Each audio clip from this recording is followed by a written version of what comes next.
Maintenant que le Seigneur ajoute ses bénédictions au sujet un prophète qui rougit. Ce matin, nous étions très captivés par l'histoire d'un prophète qui a porté un vêtement d'occasion. Et nous savons, ce soir, selon le passage de l'Écriture de ce matin, que nous portons nous-mêmes un vêtement d'occasion. Nous, le vêtement. Et je suis si heureux que ce soit un vêtement d'occasion, car ce vêtement que nous portons maintenant, c'est un vêtement que Dieu nous a imputé à justice par Jésus-Christ. Et nous ne prenons pas le vêtement rongé par les mythes de la théologie d'un homme, qui était rongé par les mythes et les grillons et tout ça, et qui déclare que les jours des miracles sont passés et que l'omniprésence du Saint-Esprit n'existe plus. Mais nous portons un vêtement de sa justice. Pas par notre propre capacité, mais par la capacité de notre Seigneur Jésus. Et lorsque j'arriverai au Jourdain, je veux être revêtu de son vêtement, m'appuyant sur le sien. Et la grande ombre de cette porte appelée la mort se trouve devant nous tous. Et à chaque battement de cœur, nous nous approchons davantage de cette grande brèche par laquelle tout homme et toute femme doit passer. Et quand j'arriverai à cette brèche, et vous aussi, les croyants, je suis si heureux de savoir que je n'irai pas là-bas avec la pensée dans mon cœur et dans mon esprit d'avoir accompli quelque chose de grand. J'irai en confessant et en reconnaissant que je suis un pécheur. Et en sachant ceci, je veux m'envelopper dans les vêtements de sa justice. Avec le témoignage suivant, je le connais dans la puissance de sa résurrection. En effet, quand il fera l'appel à sortir d'entre les morts, je veux en sortir. Maintenant, pour notre sujet de ce soir, faisons un récit vivant et imagé d'un jour en Israël, qui se déroule plusieurs centaines d'années après l'époque d'Élie. Le règne d'Israël a connu bien des hauts et des bas. Et maintenant, notre scène se situe ce soir. Ce matin, notre scène se situait à l'époque où il y avait beaucoup d'imitations charnelles. Et nous avons vu que l'école des prophètes était là pour former des prophètes.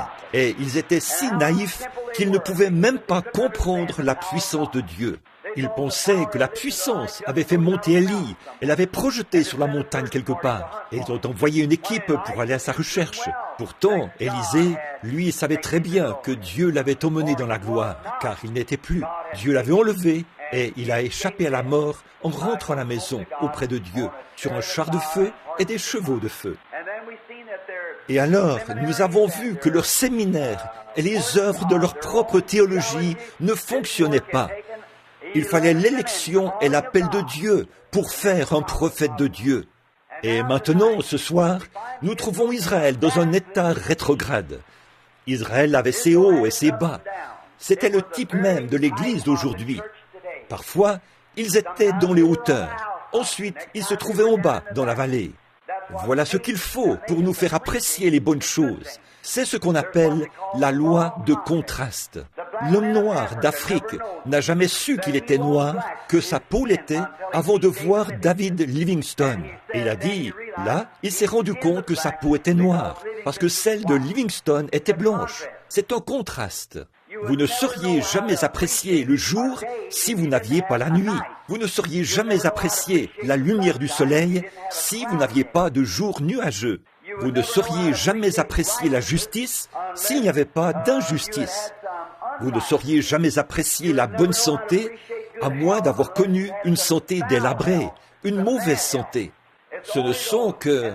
Et je pense que c'est pour cette raison que nous apprécierons tant le ciel, parce que nous avons déjà vécu sur la terre. Et je pense que la loi de contraste, la raison pour laquelle nous apprécions tant le Saint-Esprit ce soir, c'est parce que nous sommes longtemps restés dans une église qui nous disait qu'une telle chose n'existait pas. La raison pour laquelle nous apprécions cela ce soir, c'est parce que nous avons connu l'inverse.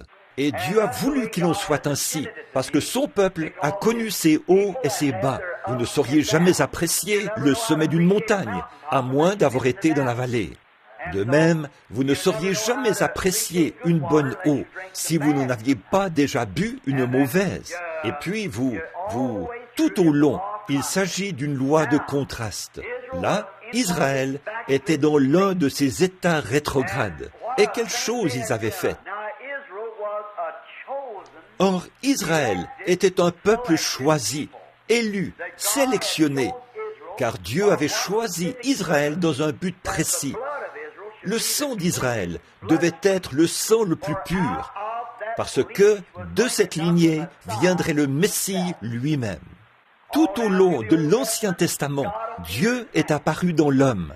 Dieu est apparu en Abraham, en tant que croyant, ayant la foi. Dieu est apparu en David, en tant que roi. Il est apparu en Joseph, en tant que justice. Il est apparu en Moïse, en tant que prophète, sacrificateur et législateur. Il est apparu à travers les âges, dans le prophète. Il s'est toujours fait connaître dans les hommes, en partie par les prophètes, les rois, les sacrificateurs, les législateurs, ainsi de suite. Mais en Christ, il a habité en lui la plénitude de la divinité corporellement, sachant que cet esprit devait finalement trouver un lieu de repos. Élie, c'était un homme de la justice de Dieu. Il a proclamé haut et fort la justice de Dieu. Et Moïse, lui, était un législateur. Soit vous vous conformez au mot d'ordre, soit vous partez. Dieu s'est représenté dans toutes ces choses. Mais quand il est venu en Christ, il était parfait. Toute la plénitude de la divinité corporellement reposait en Christ. Et Dieu s'est déjà représenté lui-même auparavant de la plénitude. Dans le livre de la Genèse, selon l'ordre de Melchisédek, qui n'avait ni père, ni mère, ni commencement de jour, ni fin d'année, ni fin de vie. Et il était un sacrificateur, le roi de Salem, un sacrificateur de Dieu, du Dieu très haut, qui n'avait ni commencement, ni fin. Il était nul autre que la préfiguration du Seigneur Jésus-Christ, car il était le roi de Salem, qui est le roi de paix, qui est le roi de Jérusalem. Et il l'était par une préfiguration. Même le patriarche Abraham lui a donné la dîme. Il était une préfiguration de la venue du Seigneur Jésus. Le même Melchisédek a rencontré Abraham là-bas, dans les plaines, avant la destruction de Sodome et Gomorrhe. Et il l'a rencontré après Sodome et Gomorrhe, quand Abraham lui a donné la dîme de tout le butin qu'il avait pris au roi. Toutes ces choses sont des ombres qui préfiguraient Christ.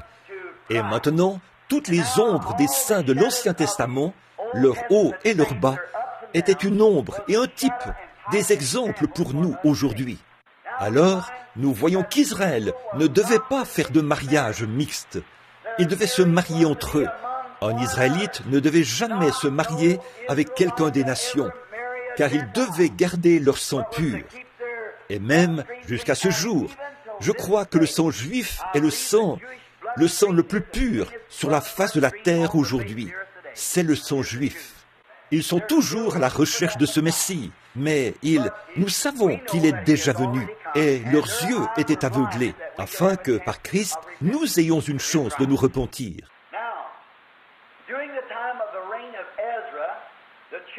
Or, durant le règne d'Esdras, les enfants d'Israël avaient rétrogradé.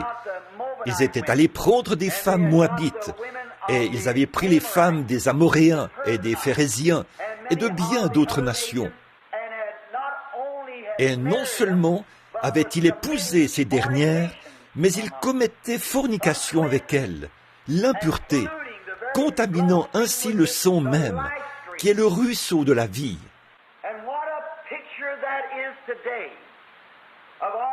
Et comme ce tableau reflète nos églises aujourd'hui, la manière dont elles s'éloignent de la bonne vieille ligne de conduite que Dieu a établie pour l'Église, les préceptes selon lesquels nous devrions vivre, l'Église est en train de commettre fornication avec le monde.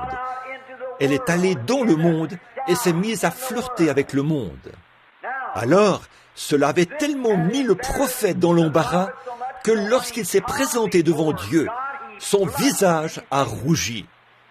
Lorsqu'il a entendu parler de cela pour la première fois et qu'il a vu la déchéance morale de son peuple, cela l'a tellement blessé qu'il s'est assis et s'est oint.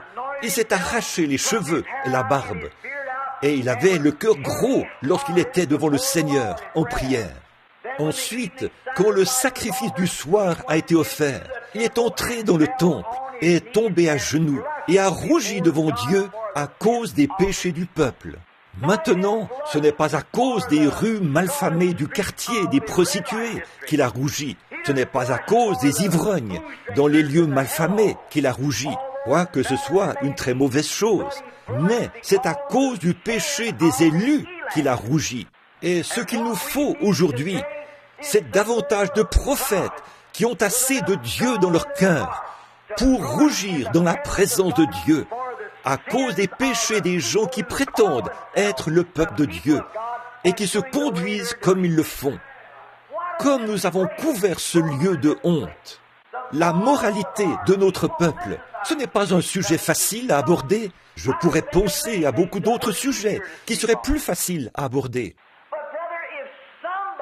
Mais frère, si quelqu'un ne prend pas position en ce jour de péché et d'adultère dans lequel nous vivons, pour appeler les choses par leur nom, qu'arrivera-t-il? Il faut que quelqu'un en parle. Il faut que quelqu'un présente ça aux gens. Peut-être qu'Esdras ne voulait pas le faire, mais c'était dans son cœur. Et quand vous voyez un serviteur de Dieu qui est si sincère qu'il tombe sur sa face, les mains levées pour prier Dieu, rougissant à cause de l'iniquité du peuple, alors vous verrez le début d'un réveil. Un homme ne peut pas rester dans la présence de Dieu. Une église ne peut pas demeurer dans la présence de Dieu sous l'effet de la repentance, sans que le Saint-Esprit ne descende et ne donne l'onction et la puissance pour commencer un mouvement suscité par Dieu, là, parmi ces gens. Ça ne peut pas faire autrement que d'arriver. Montrez-moi un homme, montrez-moi un autre Calvin, un autre Knox, un autre Finney, un autre Sankey, ou tous ceux qui ressentent le fardeau des gens et qui pleureront et prieront devant Dieu, la face contre terre. Envoyez-nous de nouveau un John Smith de l'église baptiste qui avait prié toute la nuit à cause de l'iniquité des gens, au point d'en avoir les yeux bouffis le lendemain matin, à force d'avoir pleuré, si bien que sa femme a dû le conduire à table et lui donner son petit déjeuner à la cuillère. Montrez-moi de nouveau un John Wesley, un tison arraché au feu, et je vous montrerai un réveil. Ce qu'ils font aujourd'hui, c'est flatter la chose. On dit que c'est ceci ou cela, que c'est un réveil, alors qu'il n'y a pas de réveil là-dedans. C'est vrai, il y a une stimulation des émotions religieuses parmi les gens, mais pas de réveil. Ils avaient un groupe religieux à cette époque-là. Ils avaient de la stimulation à cette époque-là, mais ils avaient besoin d'un réveil. Eh bien, mon cher frère et ma chère sœur, la moralité de cette nation est tombée si bas que même un chien en aurait honte. Un chien en rougirait s'il le pouvait. L'immoralité de notre peuple. Les gens, il y a même quelques années, les choses que nous avons, que la nation a faites, les choses que les gens ont faites, tout cela, c'est à cause du manque de prière. Autrefois, l'Église ne croyait pas au cinéma. Les gens ne permettaient pas à leurs enfants d'aller au cinéma. Ils évitaient d'aller au cinéma. Et aujourd'hui, eh bien, ils ont le cinéma dans leur propre maison. Chaque maison a une télévision. Là où autrefois on croyait que c'était mal de boire de la bière. Là où autrefois on pensait John Barleycorn, quel type vraiment vilain il était. Aujourd'hui, 60% de ces prétendus chrétiens prennent un petit verre en société au moins une fois par an. Puis, c'est la beuverie aux alentours de Noël, lors de leurs festivités. En effet, ils ont adopté l'instruction pour remplacer le salut. Ça ne le remplacera jamais. Ce qu'il nous faut, c'est un réveil. On met des pansements pour corps, puis on les enlève. Un autre pansement pour corps, on l'enlève. Et l'on remarque que la douleur est toujours présente. Ce qu'il nous faut aujourd'hui, ce n'est pas une régénération sociale, ni des discours intellectuels. Ce qu'il nous faut aujourd'hui, c'est une transfusion de sang à l'ancienne mode, envoyée par Dieu depuis le ciel. Les pansements pour corps ne serviront à rien. Nous sommes anémiques. Il nous faut une transfusion de sang. Il nous faut revenir à l'évangile, à l'ancienne mode, qui appelle à la repentance devant Dieu. Non pas une confession faite d'un œil sec, par une poignée de main, mais bien un réveil du Saint-Esprit, envoyé par Dieu, qui apporte la purification par le sang du Seigneur Jésus-Christ dans chaque cœur humain. Il nous faut un réveil qui commence dans l'Église et qui balaye tout le pays. Sans ce genre de réveil, nous mourrons, nous périrons et nous sommes fichus. J'en ai assez de voir ces prétendus petits réveils de Hollywood où les gens entrent là et se laissent porter par leurs émotions pendant quelques heures, ou un jour ou deux, ou une semaine ou deux, puis ils sortent de là et ça s'arrête là.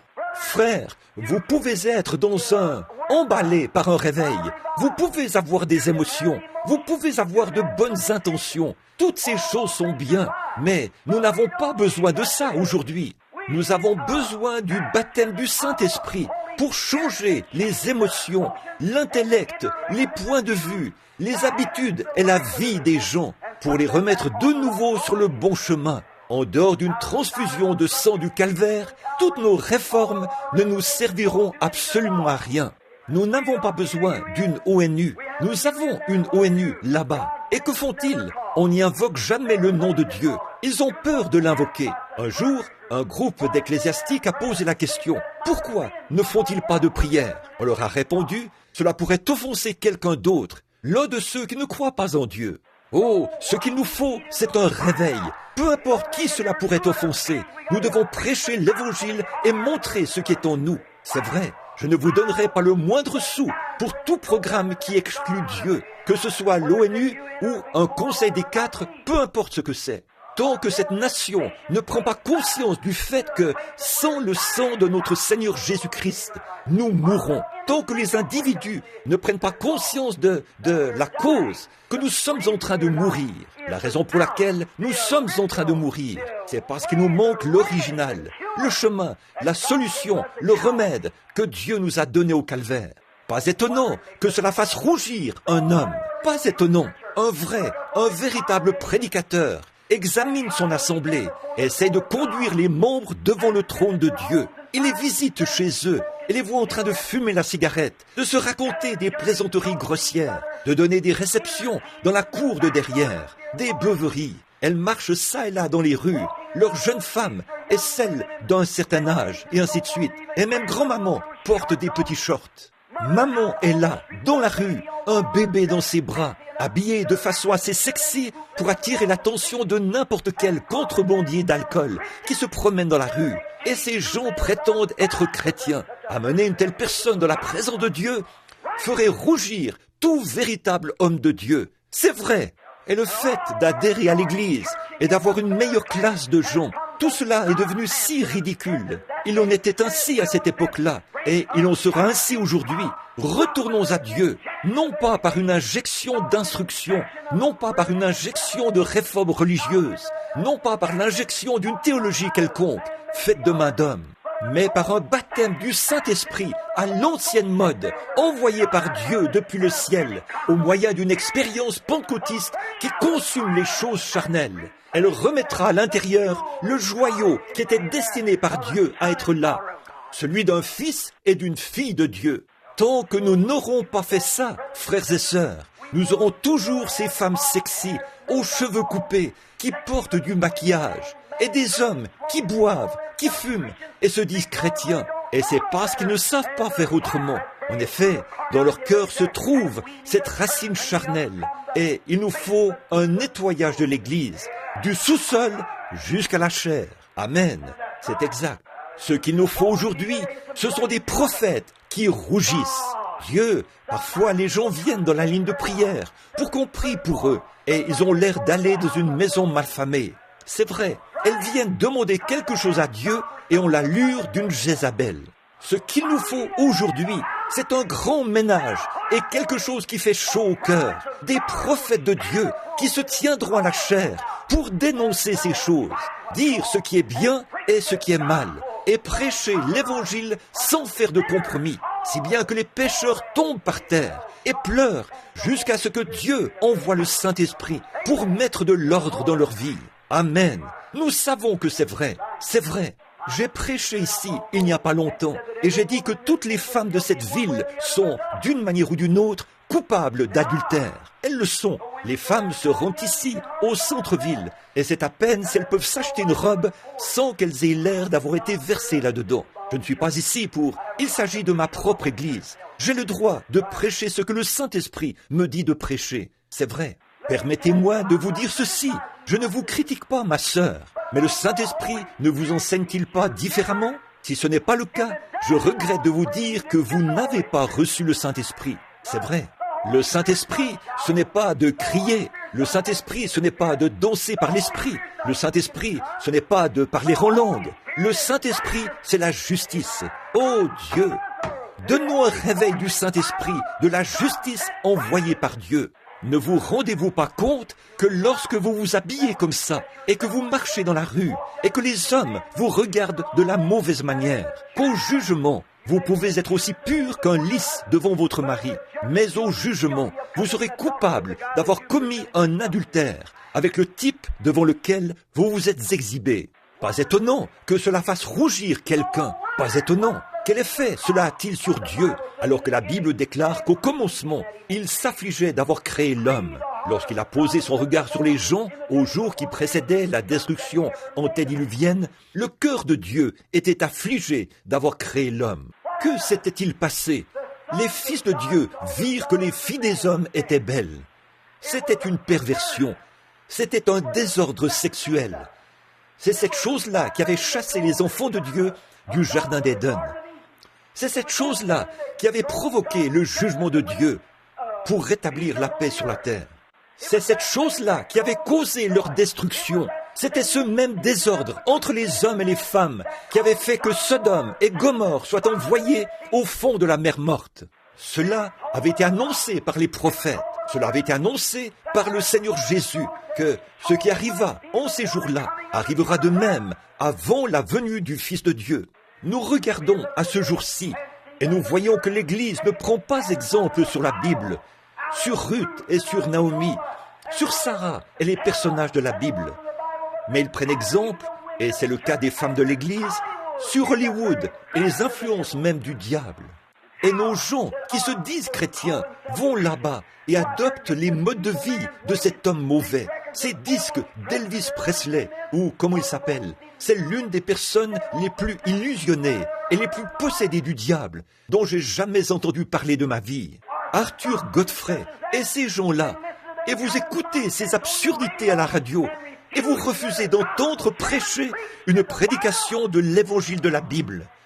Que Dieu ait pitié de vous. Quel genre d'esprit avons-nous parmi nous? C'est vrai. Pas étonnant que le prophète de Dieu ait rougi devant le Seigneur. Il savait que c'était de l'iniquité et il s'est tenu là et a plaidé la cause et a dit à Dieu, nous sommes injustes. Et nous le sommes, mes amis, jusqu'à ce que nous puissions retourner à ce point-là où il y a une transfusion de sang. Cessez d'essayer de mettre des pansements, cessez d'essayer de mettre du baume. La guérison ne viendra pas à moins que la circulation sanguine soit bonne. Voilà pourquoi les gens ont le diabète. Si un diabétique se coupe, sa plaie ne guérira probablement jamais. Pourquoi? Parce que les véritables globules rouges ont été rongés. L'Église tout entière est devenue diabétique. Et à la moindre petite coupure, plutôt que de continuer à marcher, vous la grattez. Elle ne peut pas guérir. L'égoïsme, l'avidité, l'immoralité et toutes ces choses qui figurent dans les annales comme étant des méfaits selon Dieu. Voilà les habitudes que l'Église est en train d'adopter. Les hommes boivent, fument et font des plaisanteries grossières. Les femmes se coupent les cheveux, portent du maquillage, font toutes sortes de choses et s'habillent de façon immorale pour se présenter devant les gens. Toutes ces choses sont dues à un manque du sang du Seigneur Jésus-Christ qui nous purifie de toute iniquité. Amen. Cela peut sembler dur à entendre. C'est dur, en effet, mais c'est la vérité. Si nous n'annonçons pas haut et fort les jugements du Dieu Tout-Puissant, un de ces jours, vous serez pris ici dans une explosion atomique qui enverra chaque âme dans l'éternité pour rencontrer un Dieu qui ne reconnaîtra que le sang de son Fils, Jésus-Christ. Mon conseil, vous voir venir sous le sang. Le conseil que je vous donne, c'est de vous mettre en règle avec Dieu. C'est le conseil que je vous donne.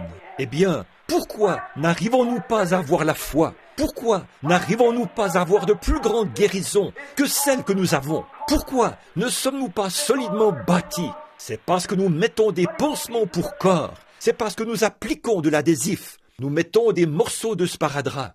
Nous essayons de couvrir la chose au lieu d'admettre qu'il nous faut une transfusion. Nous sommes dépourvus du sang. Nous sommes dépourvus de Christ. Ne vous y laissez pas prendre.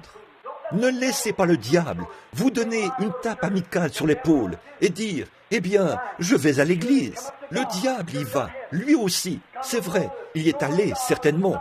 Il s'est présenté devant Dieu. Il est allé à l'église, là, dans le ciel. Il est venu devant le trône de Dieu, avec les fils de Dieu, et s'est assis avec eux. Il a eu une audience avec Dieu. Il a dit « D'où viens-tu » Il a dit « De parcourir la terre et de m'y promener ». C'était là qu'il était. Alors, le diable va à l'église. Le diable est membre de l'église. Le diable agit comme un chrétien. C'est un séducteur. S'il n'agissait pas comme un chrétien, ni comme une église, il ne serait pas un séducteur. Aucun homme ne pourrait être séduit. La seule chose, c'est que c'est aussi différent que le blanc l'est du noir. Ils sont contraires l'un à l'autre. Mais la Bible dit, ce serait tellement proche que ça séduirait même les élus, si c'était possible. Cet esprit dans les derniers jours, nous y sommes, mes amis. Il est temps pour les prophètes de Dieu, ô frères, pour les prédicateurs, si on le dit ainsi, dans tout le pays, de tomber sur leur face. Eh bien, même s'il y a 19 millions d'églises baptistes, 19 millions de baptistes plutôt, en Amérique, 13 millions de méthodistes, 11 millions de luthériens, 10 millions de presbytériens, miséricorde, pensez-y. Ils vont constamment au match de baseball, au lieu de divertissement. Et le mercredi soir, et parfois le dimanche soir, ils restent à la maison pour écouter la télévision et la radio. Ces espèces de petites railleries et de plaisanteries, toutes tirées de Hollywood. Votre âme se vautre dans ce genre de choses-là. Alors que vous devriez plutôt avoir votre Bible ouverte là, quelque part, et vous prosterner devant Dieu, à genoux, priant pour les péchés du pays.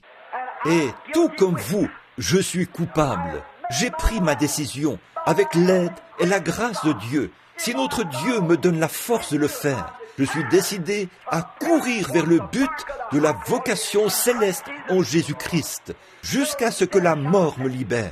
Que Dieu soit mon aide pour que j'y arrive. Aide-moi, voilà ma prière. En voyant les œuvres et en voyant les choses que j'ai vues et que vous avez vues, on traîne les pieds et on devient spirituellement anémique. Et ce tabernacle qui est connu dans le monde entier, ce petit endroit en bloc de béton situé au coin de la rue, Dieu vous a élevé devant la nation. C'est vrai. Je pense à David, à ce qu'il a dit un soir. « Me voici, j'habite dans une maison de cèdre, et l'arche de mon Dieu habite au milieu d'une tente. » Il a déclaré « Je lui bâtirai une maison. » Le prophète Nathan a répondu « Fais tout ce que tu as dans le cœur, car Dieu est avec toi. » Cette nuit-là, Dieu est apparu à Nathan et a dit « Va dire à David, qui étais-tu, David? Tu étais, je t'ai pris au pâturage, où tu t'occupais des brebis. J'ai rendu ton nom grand comme le nom des grands de la nation. » Qui était-ce dans ce petit tabernacle situé ici, un vieux bâtiment démodé et rejeté, situé à l'angle de la 8e rue et de la rue Penn, si bien que même la ville de Jeffersonville et les gens qui viennent avaient du mal à le localiser. Et aujourd'hui, Dieu, par sa miséricorde, vous a pris et a fait de vous un grand peuple. À Bombay, en Inde, on sait où se situe ce tabernacle. À Durban, on vous connaît. Tous ces autres pays. En Afrique, on sait où se situe cet endroit. En Inde, en Allemagne, en Angleterre, en Finlande, en Suède, en Europe, en Asie, tous ces gens, jusqu'aux îles de la Thaïlande, et dans ces endroits reculés, ils sont tous au courant. Et Dieu a fait de nous un exemple pour les gens. Et dire qu'après que Dieu a fait cela, nous faisons demi-tour pour traînasser avec les choses du monde et devenons très anémiques spirituellement. Eh bien, nous devrions être le phare qui se tient là, sur une colline, une lampe qui ne peut être cachée. Oh Dieu, je suis tout aussi coupable que vous. Ce que je veux dire, c'est que je veux une repentance à l'ancienne mode, envoyée par Dieu, et un appel à revenir à Dieu, afin que les hommes et les femmes qui franchiront cette porte en béquille sortiront d'ici sans elle. Lorsqu'on amènera les aveugles par cette porte, ils sortiront d'ici en ayant recouvré la vue. Lorsque les sourds entreront ici sourds, ils sortiront d'ici en ayant recouvré l'ouïe. Lorsque les pécheurs entreront ici, noircis et salis par le péché, ils sortiront d'ici lavés dans le sang de l'agneau. Ne pouvons-nous pas faire cela? Dieu a appelé Israël et a fait d'eux un exemple. Dieu nous a appelés et a fait de nous un exemple. Mais nous avons laissé tomber Dieu et cela nous fait rougir dans la présence de Dieu. De penser aux choses qu'il a faites pour nous. Comment il nous a pris des pâturages et nous a élevés. Comment il nous a fait connaître partout dans le monde. Comment il a fait de grandes choses pour nous. Et pourtant, nous traînassons, nous nous mêlons à tout ça, nous sortons et nous n'avons pas l'air d'être sincères. Nous n'avons plus de moments de prière et les choses vont simplement de travers. Nous essayons d'organiser de petits programmes, des pansements pour corps, afin de soulager la douleur. Vous ne pouvez pas soulager la douleur à moins d'avoir ce sang bon et riche là pour guérir la chose. C'est exact. Si vous retirez un vieux corps par excision et que vous vous retrouvez avec le diabète, ça vous fera perdre votre pied. N'essayez pas d'écarter ceci, ni de contourner ceci, ni de mettre un pansement pour corps sur ceci. Mais la chose à faire, c'est de venir directement devant Dieu et dire « Oh Dieu, je suis anémique et j'ai besoin que ton sang me purifie de tous mes péchés. » C'est ma prière et j'espère que c'est la vôtre. Réfléchissez à ces choses, mon ami. Un de ces jours, cela est tout autant susceptible de se produire le matin avant l'aube que dans 50 ans. Une bombe roquette, une de ces bombes au cobalt ou à hydrogène pourrait, la nation entière est sur le qui-vive. Vous avez vu cela l'autre jour dans le journal, là où on demandait à la science, au Pentagone, d'expliquer les soucoupes volantes. Ce n'était pas un mythe, ce n'était pas quelque chose d'imaginaire. C'était réel, c'était une intelligence. Elle volait en formation de combat. Elle pouvait s'arrêter, elle pouvait se mettre en marche, elle pouvait s'arrêter. Ils pouvaient le voir. C'était une intelligence. Ils le savent. Les gens ont ri. Ils ont dit « des soucoupes volantes ?» Ils se sont moqués de cela. Mais savez-vous à quoi je pense? Jésus a dit qu'avant sa venue, il y aura des signes en haut dans le ciel. Avez-vous remarqué? Avant de commencer, avant qu'il détruise Sodome et Gomorrhe, à cause de leur liaison perverse, il a envoyé des anges pour faire une enquête. Des anges sont descendus sur la terre au cours des quelques dernières années. On les a vus parmi les gens. Je parle d'honnêtes gens, lavés dans le sang, et qui en sont conscients. Ils se sont même tenus là et se sont fait photographier. C'est vrai. Des êtres angéliques ont fait une visite et ils ont rapporté au Père que le péché s'est tellement accumulé que les étoiles arrivent à peine à briller. La lune, le monde entier vacille, tel un homme ivre qui rentre la nuit. C'est vrai. Le péché parmi les chrétiens, parmi les élus, ils ont vendu leurs droits d'aînesse pour la popularité. Le ministre a échangé l'évangile contre une rencontre sociale. Il a échangé l'évangile à l'ancienne mode, lavé par le sang, pour faire un discours intellectuel aux gens, pour prêcher des choses intellectuelles et parler de faits de société. Alors, il fait un mauvais usage de l'évangile. Bon nombre d'entre eux sont allés sur les champs de mission pour prêcher et ils ont fait usage de l'évangile à des fins personnelles, pour se faire de l'argent. Bon nombre d'entre eux possèdent de vastes granges et des voitures, des choses qu'ils n'auraient jamais possédées, des avantages personnels. Ce n'est pas le cas pour tous. Je suis reconnaissant qu'il y ait encore un reste. À l'époque d'Esdras, quand Esdras s'est mis à pleurer et à dénoncer et à réprimander le péché, savez-vous ce qui s'est passé? Tous les élus qui ont fait confiance à Dieu se sont réunis autour de lui. Ce qu'il nous faut aujourd'hui, ce sont des hommes et des femmes que vos prédicateurs prêchent dans ces églises-là, qu'ils appellent le péché, péché, et qu'ils réprimandent cela. Le véritable peuple de Dieu se réunira autour de vous et restera avec vous. C'est vrai, il est temps de dénoncer et d'appeler les choses par leur nom, de faire la distinction entre le bien et le mal. Ô Dieu, accorde-le-nous, pour que nous ayons le courage de le faire. Pensez simplement à ce qui pourrait arriver, comme je vous le disais ce matin, je crois, ou plutôt, j'ai entendu quelqu'un le dire, que sur un de ces guetteurs qui est aux aguets, j'oublie comment on appelle ça maintenant, qui guette les bombes ou les avions à venir. Il n'y a pas longtemps, une émission avait été diffusée quelque part, où il était dit qu'on avait fait sortir les grandes flottes avec 300 bombardiers à bord, sous lesquels étaient suspendues des bombes atomiques et des bombes à hydrogène. Il n'y a pas longtemps, au grand aéroport de Shreveport, un des garçons a été converti là-bas, lors de la série de réunions chez Frère Jack. Il a dit, nous avons des bombes atomiques qui sont suspendues dans nos hangars. J'ai dit, n'avez-vous pas dans les avions, et nous décollons et faisons nos entraînements avec, tous les jours. J'ai dit, n'avez-vous pas peur? Il a répondu, elles n'ont pas de détonateur. Toutefois, on est tellement sur le qui-vive qu'en l'espace d'une minute, 60 secondes, on peut mettre les détonateurs en place et partir. Et les avions sont ravitaillés en carburant et prêts. Alors, ils pourraient s'envoler vers l'Angleterre tout de suite. De grands hangars sont installés dans les océans, partout. Et on dit à la Russie, osez larguer une seule bombe. Larguez une seule bombe atomique sur l'ONU ou quelque part là-bas. Et vous verrez ce qui va arriver. Que se passera-t-il? Il y aurait une attaque massive contre la Russie. Et si on faisait cela, et qu'on se mettait à larguer ces bombes atomiques et ces bombes à hydrogène, ça provoquerait une réaction chaîne qui brûlerait la Terre jusqu'à la mèche. Elle se dissoudrait. Vous savez, cela ne serait pas du tout en contradiction avec les Écritures, car la Terre sera consumée, et les cieux aussi. Les atomes de la Terre brûleront. Nous vivons à une époque dangereuse. Nous vivons à une époque où les hommes du monde sont morts de peur. Les grands hommes, ils ont peur. Ils se demandent qui fera sauter cette première bombe. Une fois que la première bombe explosera, ce sera la mobilisation partout. Ce devrait être le temps le plus heureux qu'il y ait jamais eu pour le chrétien. Les temps vont changer. Les vieux vont devenir jeunes. Oh là là, la mort va disparaître. Il n'y aura plus de maladies. Il n'y aura plus de réunions de prière pour les malades.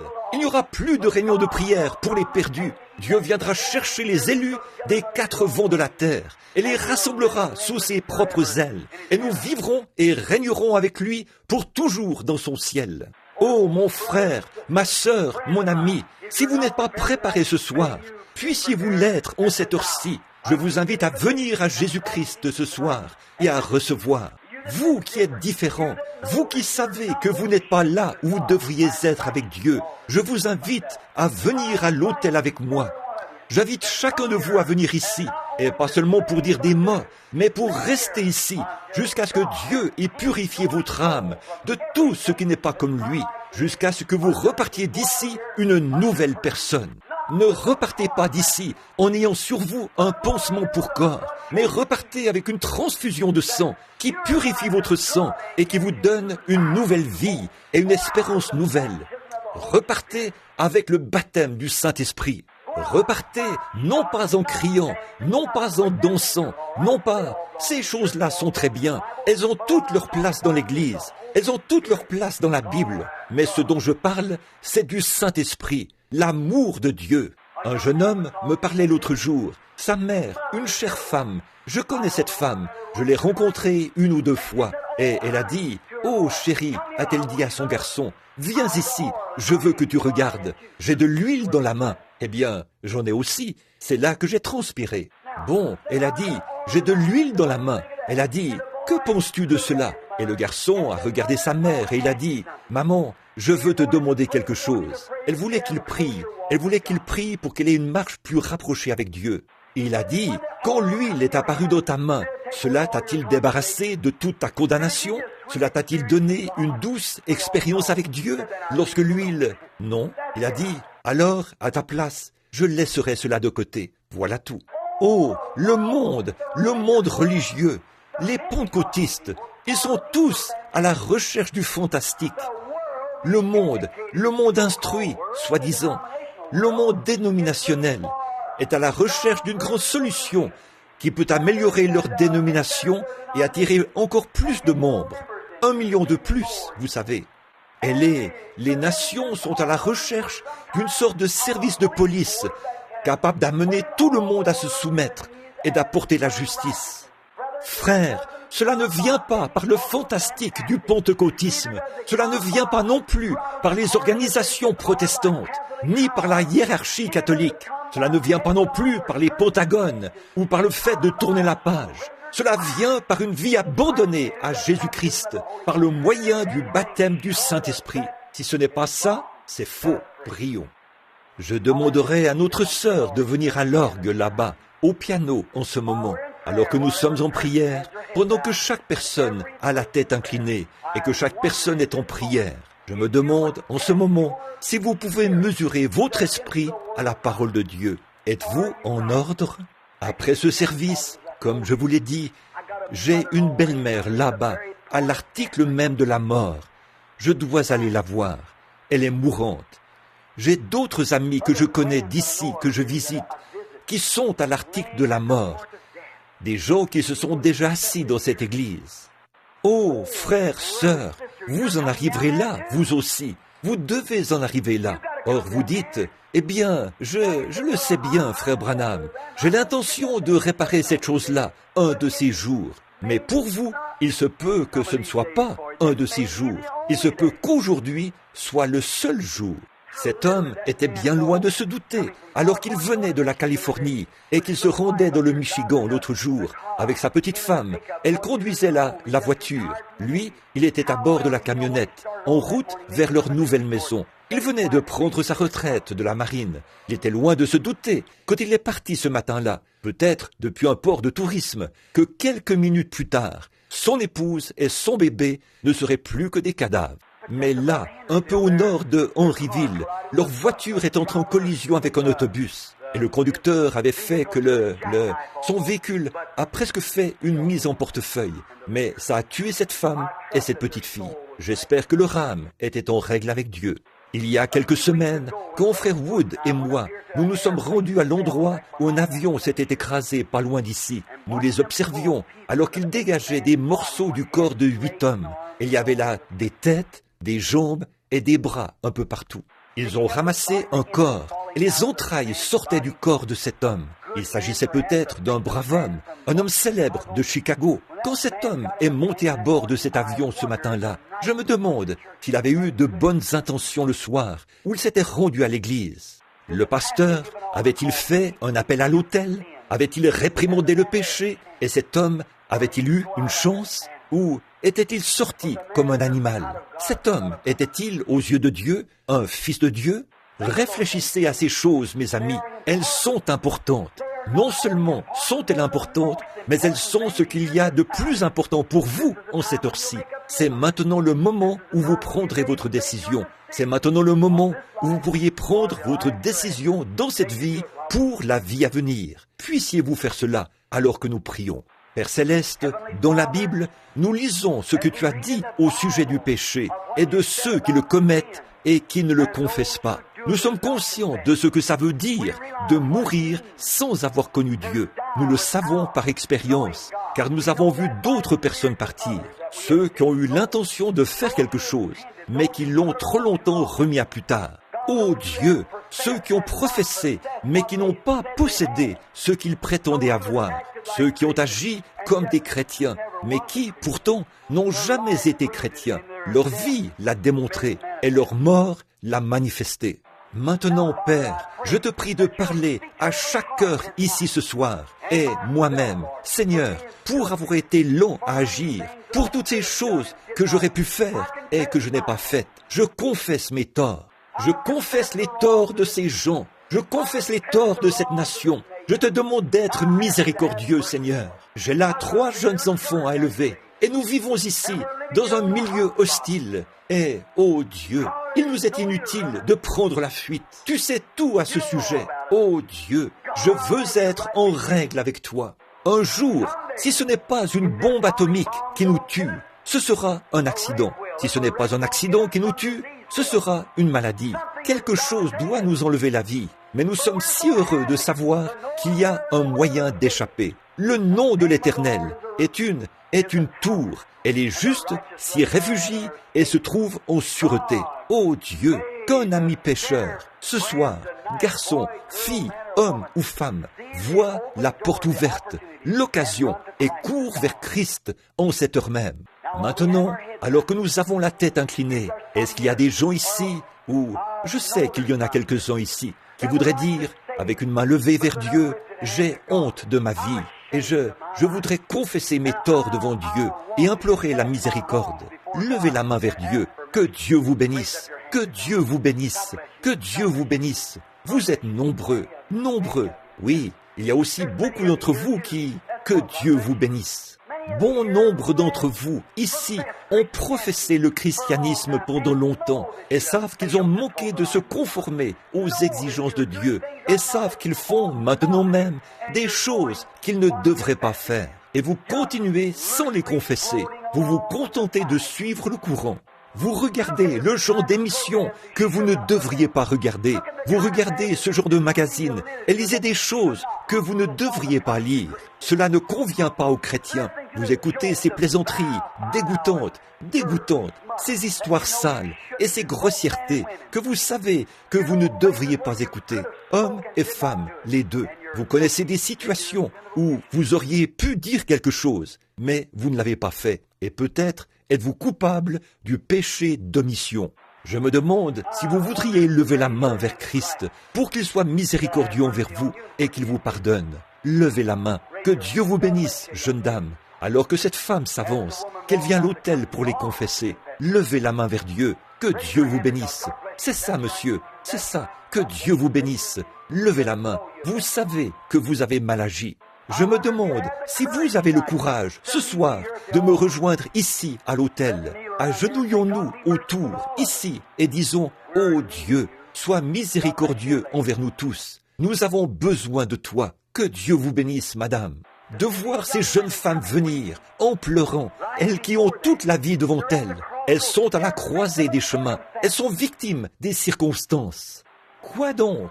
Vous rendez-vous compte, vous, les hommes âgés, que nos garçons ont 10 fois plus de tentations que nous n'en avions à l'époque?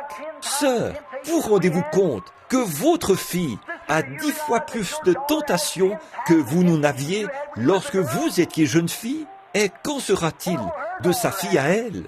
Regardez les choses, les tableaux que le diable est en train de peindre. Oh, il nous faut vraiment prier. Revenons à vous maintenant. Frères, vous rendez-vous compte que nous prions 2 fois moins que nos pères le faisaient? Pasteur, savez-vous que nous ne passons pas autant de temps à genoux que les pasteurs avant nous? Femmes, vous rendez-vous compte que vous n'instruisez pas votre fille et que vous ne priez pas avec elle le soir comme votre mère le faisait avec vous? Alors, qu'en est-il? Qui est coupable? Nous sommes coupables. C'est incontestable. Nous sommes coupables. Je suis coupable. Je suis coupable de ne pas faire l'œuvre de Dieu comme je le devrais. Je le confesse, j'ai tort. Je demande à Dieu d'être miséricordieux envers moi. Je regarde et je vois les occasions que j'ai manquées à cause de futilités, de petites choses qui n'avaient pas la moindre importance. J'ai honte de moi en tant que ministre de l'Évangile qui se tient devant vous. Je me repens devant Dieu et je demande à Dieu de me pardonner et aussi à l'Église de me pardonner pour avoir été si lent à agir dans l'œuvre de Dieu. Par la grâce de Dieu et avec l'aide de Dieu, je n'écouterai pas ce que tout le monde essaie de vous dire ce que vous devez faire. Ils ont un programme, ils ont quelque chose à vous faire faire. C'est absurde. Je connais le programme de Dieu. C'est écrit ici dans la Bible. Et j'ai honte de moi en tant que ministre de l'Évangile. 1 million d'âmes gagnées. Je devrais avoir gagné 10 millions d'âmes. Je suis très loin du compte. Et vous, combien d'âmes avez-vous gagné depuis que vous êtes en Christ? Le christianisme se transmet d'une personne à une autre. Combien d'âmes avez-vous gagné depuis que vous êtes chrétien? Si vous ne gagnez pas d'âme, vous êtes coupable, vous êtes stérile, vous avez amené l'opprobre sur l'Église et l'Évangile. Combien de gens avez-vous amené à la réunion de prière du mercredi soir? Si vous ne le faites pas, vous devriez avoir honte de vous devant Christ. Vous êtes coupable et votre place est à l'autel. Je vous invite à vous joindre à moi pour la repentance.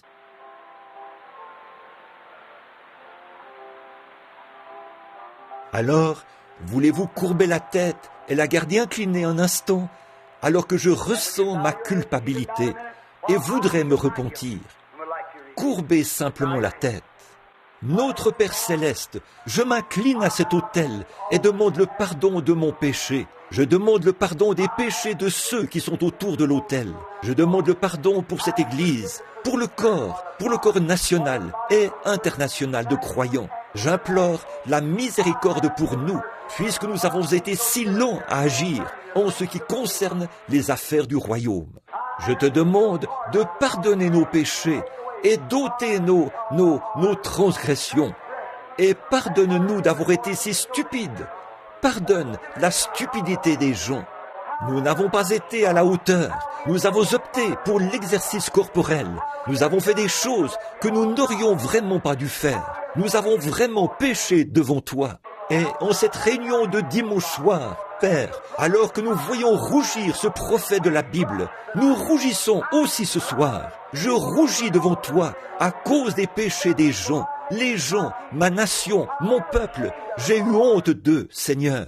De voir nos jeunes dames se promener dans les rues et se comporter comme elles le font. De voir la prostitution de jeunes hommes qui vivent n'importe comment. De les voir rester à la maison plutôt que d'aller à l'église et lire des magazines qu'ils ne devraient pas lire. Ils regardent des émissions non censurées. Ils écoutent des plaisanteries grossières de Hollywood. Ils écoutent ce vieux boogie-woogie, cette musique du diable concoctée par des hommes de mauvaise vie et à la conscience corrompue, sous l'influence du diable, afin d'inspirer les œuvres du diable. Oh Dieu, j'ai honte de moi de ne pas avoir réprimandé ces choses comme je le devrais. Oh Dieu, ôte ma culpabilité. Je te demande de le faire. Je te demande de pardonner premièrement ces gens ici présents, nous tous. Aide-nous à nous lever de cet autel, de nouveaux hommes et de nouvelles femmes. Aide-nous à quitter ce lieu comme des chrétiens le devraient. Aide-nous à faire ceci, rejeter tout fardeau et le péché qui nous enveloppe si facilement pour que nous puissions courir avec persévérance dans la carrière qui nous est ouverte. Non pas en ayant les regards sur la télévision, ni en ayant les regards sur les comédiens de ce monde, mais plutôt ayant les regards sur le chef, le consommateur de la foi, le Seigneur Jésus-Christ, qui a méprisé l'ignominie de la croix et l'a porté pour nous et a souffert hors de la porte, afin qu'il puisse sanctifier le peuple par son sang. Purifie-nous de toute iniquité et prends-nous comme tes propres enfants ce soir et reçois-nous dans cette prière de la repentance et donne-nous, Seigneur, la paix et la joie et puissions-nous cette nuit, alors que nous serons tous dans nos lits, penser à la réunion de ce soir et aux conditions de ce monde que la Bible nous a révélées en ce moment. Puissions-nous, alors que nous y pensons, avoir des visages couverts de honte, et puisses-tu apporter paix et bonheur à chaque cœur. Nous nous repentons devant toi, Seigneur, sur cet autel. Ô Dieu, aide-moi alors que je m'avance par la foi et que je prie que ce soit ta volonté, que bien des centaines de gens puissent être gagnés pour toi. Et aide-moi à avoir la foi et le courage alors que je vais de l'avant, n'ayant les regards sur personne d'autre que toi, le chef et le consommateur de la foi. Ô Dieu, accorde-le. Pardonne chaque diacre de cette église. Pardonne le pasteur. Pardonne les laïcs, Seigneur. Pardonne chacun de tous ses péchés. Pardonne-nous, Seigneur. Pardonne chaque étranger parmi nous. Et puissions-nous sentir l'effet du Saint-Esprit dans notre vie, parce que nous nous humilions devant toi ce soir, en nous repentant de tout notre cœur, afin que tu nous reçoives et fasses de nous un peuple humble, tranquille, sanctifié, humble à ton service. Accorde cette bénédiction, Seigneur, à l'autel sur lequel nous sommes. Accorde-le, et nous courbons notre tête et notre cœur devant toi. C'est au nom de ton Fils, le Seigneur Jésus, que nous le demandons. Amen et Amen.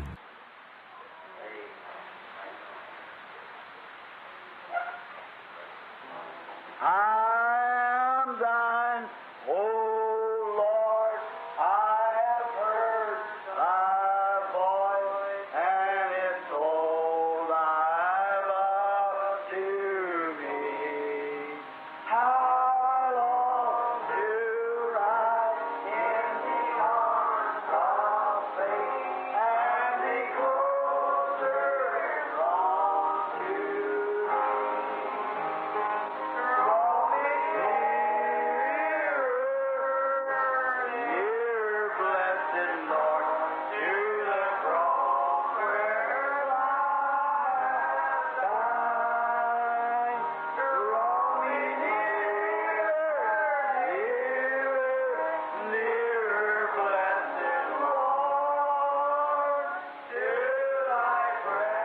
le long de l'autel ce soir, parmi mes frères qui sont ici à l'autel.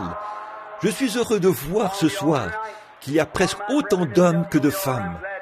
D'habitude, ce sont les femmes qui peuvent être facilement brisées. Leur cœur, il y a quelque chose chez elles. On arrive facilement à les toucher à cause de la féminité. Et ce sont des dames. Et on arrive parfois à les toucher. Mais je suis si heureux de voir que le Saint-Esprit peut également toucher les hommes et les amener à l'autel. Et je me demande combien d'entre vous, à l'autel, qui sont agenouillés maintenant, sentent qu'ils se sont consacrés à Dieu et qu'ils sortiront d'ici ce soir pour mener une meilleure vie par la grâce de Dieu et accomplir plus de choses pour le royaume de Dieu et pour sa cause. Voudriez-vous lever la main vers Christ si vous êtes autour de l'autel? Dites, je crois qu'en ce moment, je me suis repenti. Que Dieu vous bénisse.